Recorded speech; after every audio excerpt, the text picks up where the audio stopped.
এখন আমার চাকরিতে থেকে আমি অবসরে আছি, বসে না থেকেই কিছু করব। মানে অলস জীবনযাপন না করে কিছু একটা করে নিজের জীবনের উন্নতি সাধন করুন। সোর্স অফ অ্যাগ্রোতে আমি আসিয়া যেটা পাইলাম যে এখানে কেউ এসে প্রতারণার শিকার হবে না। এটা আমি ওই যে অনলাইনে ভিডিও দেখে নিজেই উৎসাহিত হয়ে এখানে আসছি। যে একটা ফিড তৈরির মেশিন নেই, বাড়িতে বসে আছি, তো একটু নিজে তৈরি করব বা হয়তো বাসা থেকে বিক্রি করব, আর পাশাপাশি কোনো গ্রাহক যদি মাল নিয়ে আসে তাকেও তৈরি করে দেব। উদ্দেশ্য এটা। মাটিকে গড়ি এসো সমৃদ্ধি ফলায়, এসো স্বপ্ন চাষ করি দেশের মাটিকে গড়ি এসো সমৃদ্ধি ফলায়। আমি চাকরি করতাম, বর্তমানে অবসরে আছি। মানে এখন আমি এইটা বাসায় একটু ট্রায়াল করব, যাতে আস্তে আস্তে যেন এখান থেকে কিছু ইনকাম করতে পারি, বসিলা থেকে কিছু করবো আর কি। হাঁস মুরগির খামারে এটা এই ফিডটা উৎপাদন করে ব্যবহার করব, এটা একটা পরিকল্পনা। পাশাপাশি ওই যে অন্যান্য গ্রাহক যদি আসে সেখানে তাদেরকে হয়তো আমি তৈরি করে তাদের মাধ্যমে কিছু উপকৃত হব, তারাও উপকার পাবে, আমিও উপকার পাবো। স্বনির্ভর হতে স্বচ্ছ জীবন পেতে সোর্স অফ এগ্রো সহায়ক।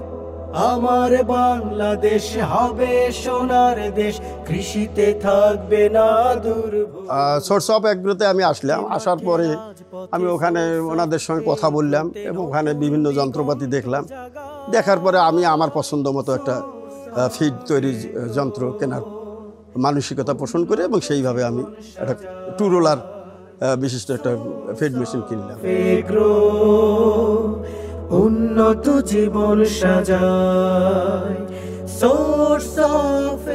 আপনাদের সোর্স অফ এগ্রোর যারা কর্মকর্তা কর্মচারী আছেন তাদের ব্যবহারাদি আমার কাছে বেশ ভালোই মনে হয়েছে এবং তাদের সহযোগিতা আমি ভালো পাইলাম। আমাকে শেষ পর্যন্ত পরীক্ষা নিরীক্ষা করে কিভাবে চালাতে হয় সেটাও বাস্তবে দেখাই দিলেন, এতে আমি অত্যন্ত খুশি। সোর্স অফ এগ্রোতে আমি আসিয়া যেটা পাইলাম যে এখানে কেউ এসে প্রতারণার শিকার হবে না ইনশাল্লাহ। আমার মনে হয় যে আরও আপনারাও যদি দেখেন, এটা দেখার পরে এখানে আসবেন, আসার পর তাদের আচার আচরণ যদি ভালো লাগে, যন্ত্রপাতি নিয়ে যদি ব্যবসা করতে চান তাহলে এখানে আসিয়ে করতে পারেন।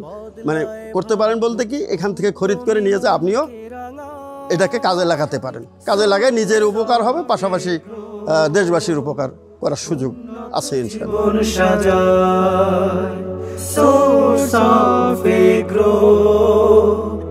উন্নত জীবন সাজায়। এখন দর্শকদের উদ্দেশ্যে আমার বক্তব্য হলো যে আমি তো একটা বেকার মানুষ, বর্তমানে যেহেতু চাকরি করতাম এখন নাই, এখন আমার চাকরিতে থেকে আমি অবসরে আছি, বসে না থেকেই কিছু করব।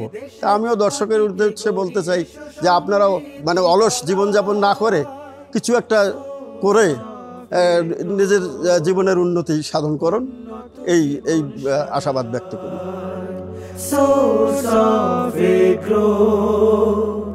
উন্নত জীবন সাজায়।